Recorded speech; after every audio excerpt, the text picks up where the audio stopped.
The Bird Watchers by Simon James.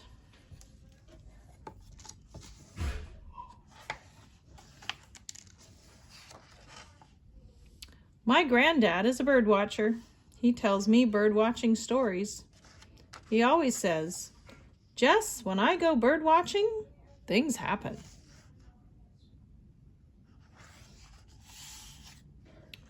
Once my granddad said, "Jess, when I make drawings of the birds, sometimes they make drawings of me too." My granddad said, "Jess, sometimes the birds help me when I can't find their names in my bird book."